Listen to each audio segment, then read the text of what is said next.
Abortamos siempre, desde los comienzos de la historia de la humanidad, con la sabiduría del caldero de las brujas, entre nosotras, sosteniéndonos la mano en la oscuridad, pero ya no queremos más la vida en los márgenes.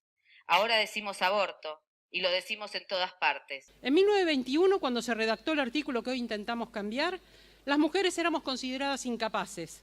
Pasábamos del dominio del padre al del marido. En nuestro sistema normativo no fuimos representadas, sino sustituidas. No fuimos protegidas, sino tuteladas. Es una paradoja ética. La dignidad que se ha insistido en otorgar a un embrión, a un ser en gestación potencialmente humano, se nos niega desde hace siglos a las mujeres. El derecho al aborto es uno de los principales derechos humanos. No puede hablar de derechos humanos quien está en contra del aborto. El aborto es el derecho que tiene la mujer del uso del propio cuerpo. Comúnmente se procura despenalizar el aborto basándose en un supuesto fracaso de la criminalización de su persecución penal. Para ello se suele expresar que hay pocas condenas de prisión como si esa fuera una noticia desalentadora.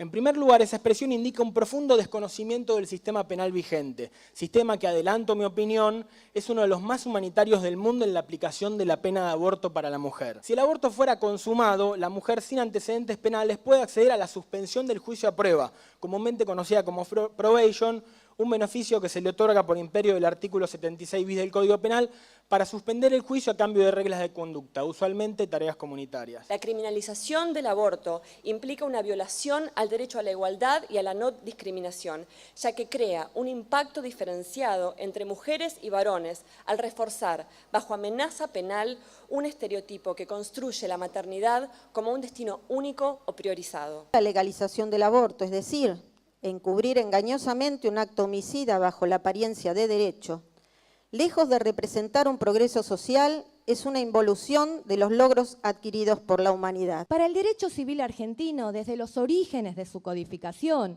el concepto de persona por nacer no es jurídicamente equiparable al concepto de persona humana. Respecto de los derechos humanos, las personas por nacer ¿tienen axiológicamente la misma jerarquía jurídica que la mujer embarazada? Solo en virtud de una respuesta positiva a esta pregunta, el embarazo podría enfrentarnos a un dilema, ya que, como hemos dicho, estos derechos solo pueden restringirse en términos de persona a persona.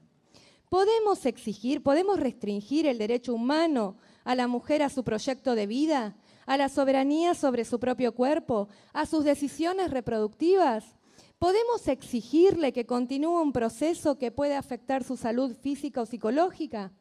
Nuestra respuesta es absolutamente negativa, en los mismos términos y por las mismas causas que las personas por nacer no pueden ser equiparados a los niños. Lo cierto es que más allá del impedimento legal y de las circunstancias, es clarísimo también reconocer en nuestra sociedad una auténtica diferencia de clases que ha dividido a las mujeres, que ha subrayado la tremenda división de clases, porque efectivamente para las clases medias, para las mujeres de las clases medias y de las clases más altas de esta sociedad, el aborto se hizo con todas las garantías sanitarias. Ningún científico bien informado podrá negar que la vida humana comienza en la fecundación.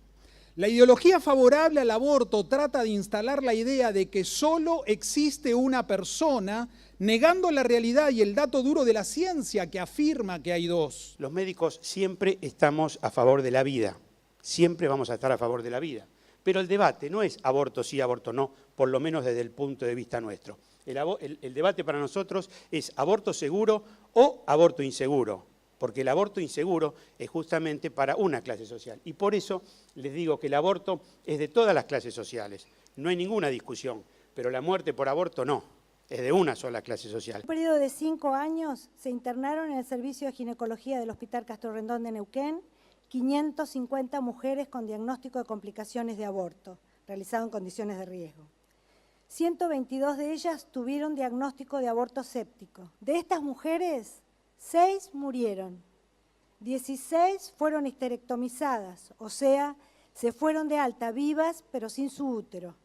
Otras 16 estuvieron en terapia intensiva un mínimo de 7 y un máximo de 29 días.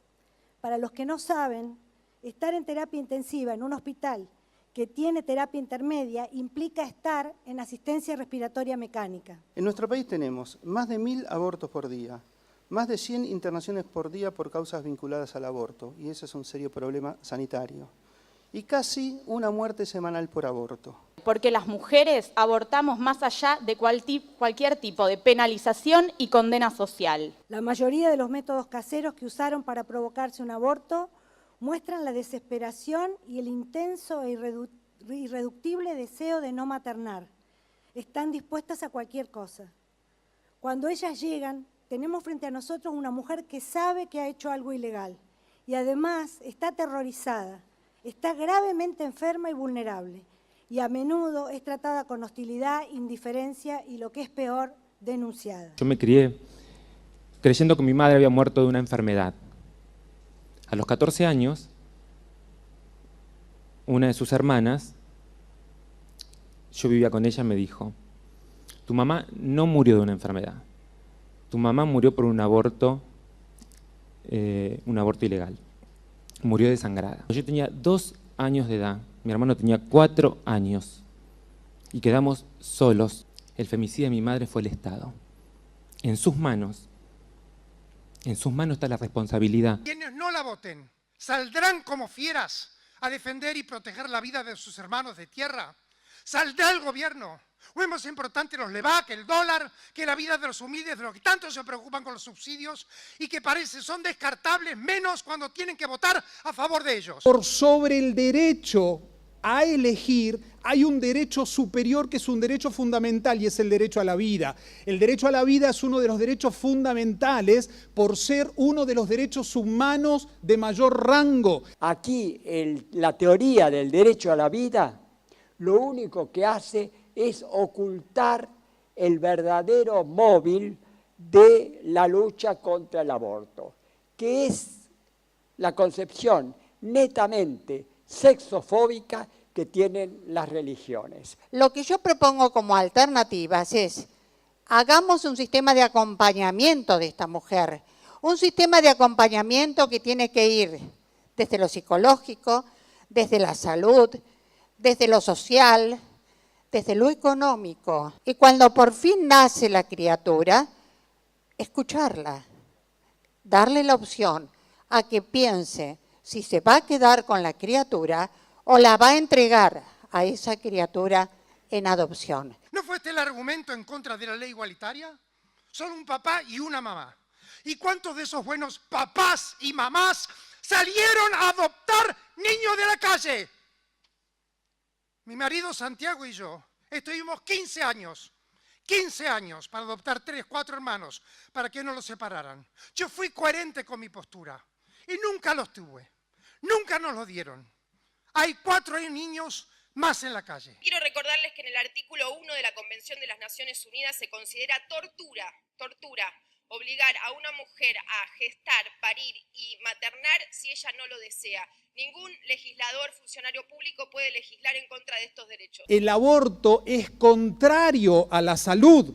El aborto no es la interrupción de un embarazo, sino un acto de extrema violencia que termina con la vida de un inocente, porque procura directa, intencionalmente, la muerte de un ser humano. Norma, mamá de Ana María Acevedo, la chica que me mataron en Santa Fe, en el hospital de Iturralde. La doctora me dijo que ella no podía tener más hijos por el tema por el grupo de sangre que ella tenía.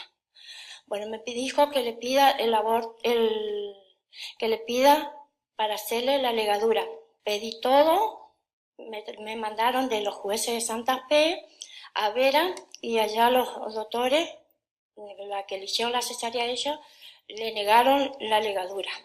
Y cuando ellos le quisieron hacer la quimio, se encontró que tenía 15 días de embarazo. Y ahí yo peleé para que le saquen el embarazo para poder ella seguir el tratamiento y no le quisieron sacar el embarazo porque ella tenía querían dejarle el embarazo porque me querían dar las 2 vivas, o sea, que me querían dar los 2 vivos. Y yo le decía que no, porque ella no era sola.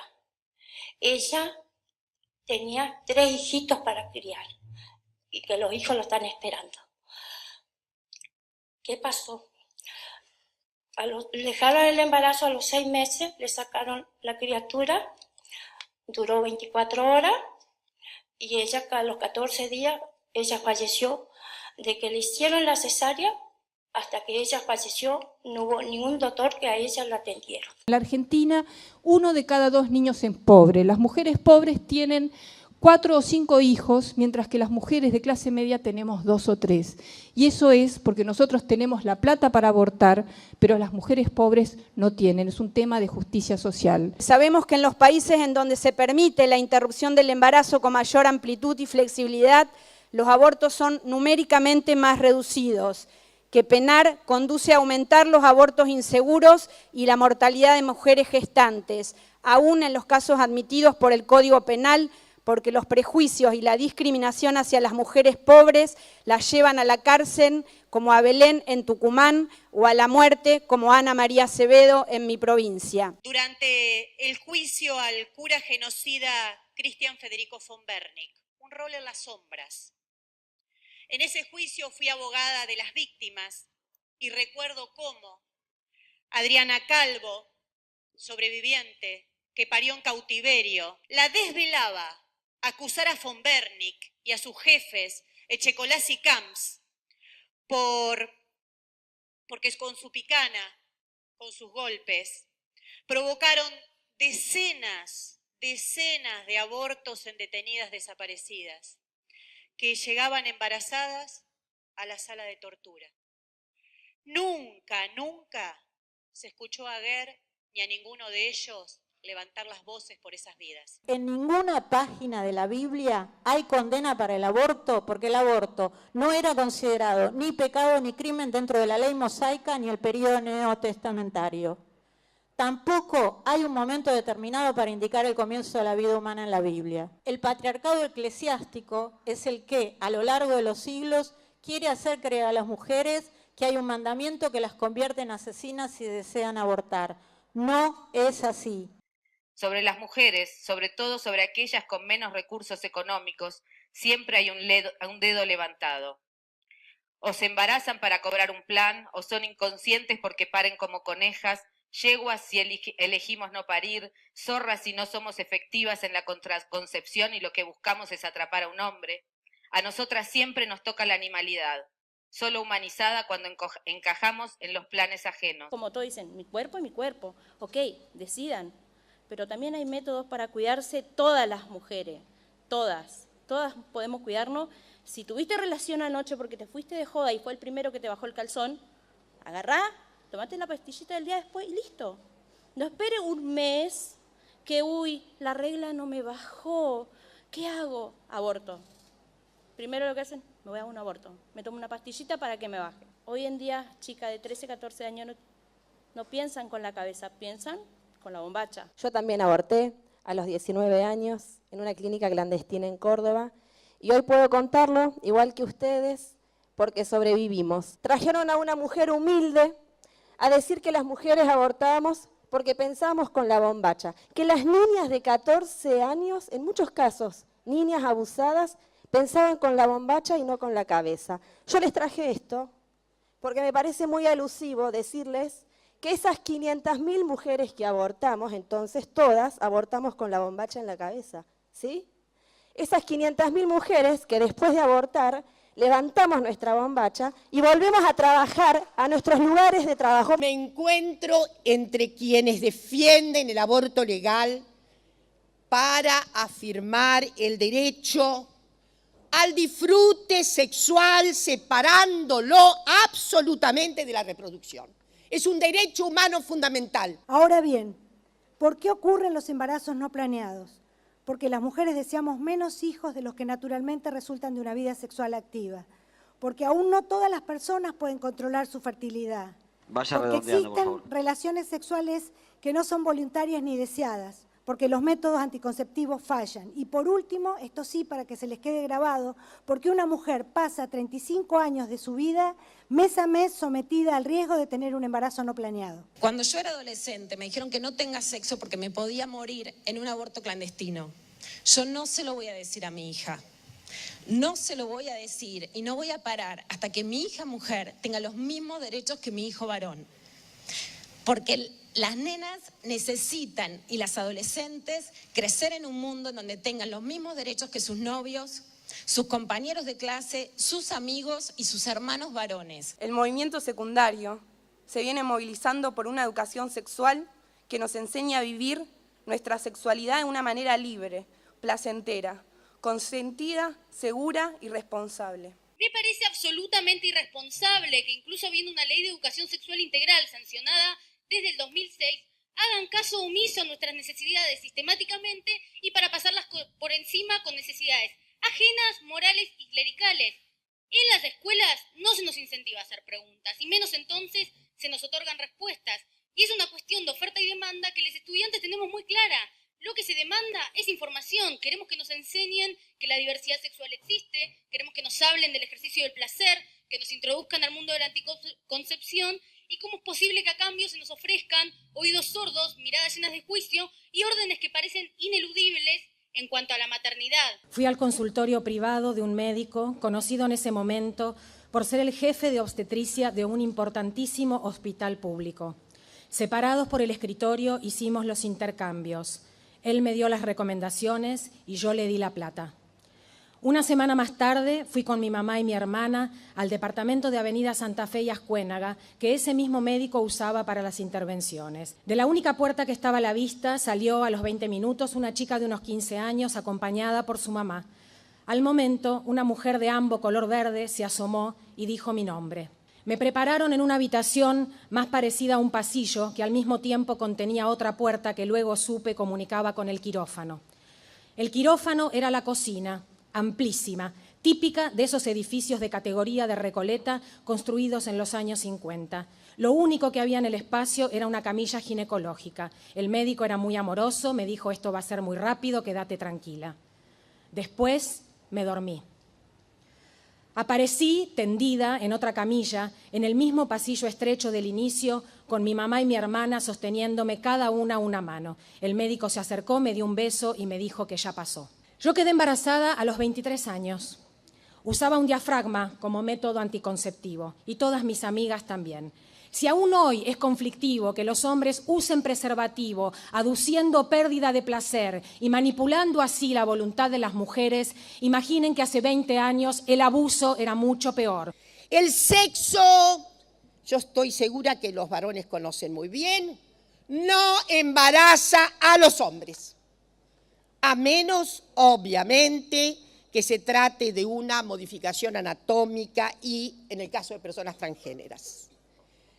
Pero el embarazo sí cambia de cuajo la vida de cualquier mujer y la cambia desde el momento mismo del intercambio sexual, ya que basta situarse en la experiencia de toda mujer, de cualquier mujer, en edad de fecundar, para comprender que el coito no puede liberarse de la sombra del embarazo, aunque se tomen responsablemente todas las medidas. Detrás de todo embarazo no deseado, además de un cuerpo gestante, hay un cuerpo fecundante. Detrás de todo embarazo no deseado, muchachos, hay un eyaculador irresponsable. Desde siempre hemos tenido que escuchar sobre la responsabilidad de las mujeres en la prevención, continuidad e interrupción de un embarazo. Pueden involucrarse con esta problemática reflexionando en clave autocrítica, pensando en las veces en que no quisieron usar forro. Pueden pensar también si alguna vez consideraron que siempre somos nosotras las que cargamos con el peso de prevenir un embarazo, que los tiene como corresponsables. Si los que nos quedáramos embarazados fuéramos los hombres, el aborto claramente ya se hubiera descriminalizado, o probablemente, seguramente, no hubiera sido legislado y nunca hubiera criminalizado desde el principio. Hemos sido testigos de cómo quienes han venido a apoyar el proyecto de legalización del aborto vienen con la voluntad de resolver un problema existente a partir de un diagnóstico realista que es muy claro. Las mujeres abortamos en la clandestinidad. Las mujeres de las clases populares lo hacen en condiciones peligrosas que ponen en riesgo su salud y su vida. Un minuto. Bien. Entonces estoy calculando que tenemos 60 segundos. En algún lugar de nuestro país, en un descampado, en un río, en una casucha, hay una joven que se introdujo metales en su cachucha, que tomó pastillas, que se está desangrando y que no sabe que en un minuto va a morir, mientras otras mujeres están en clínicas siendo atendidas y que saben que no se van a morir. Esta mujer no sabe que se va a morir y está allí esperando este momento y faltan segundos para que se entere y segundos para que se entere la otra que no se va a morir. Por lo tanto, no sé cuántos miles de segundos faltan, me da igual, porque en este minuto ustedes son responsables, los que votan en contra de esta muerte. Háganse cargo.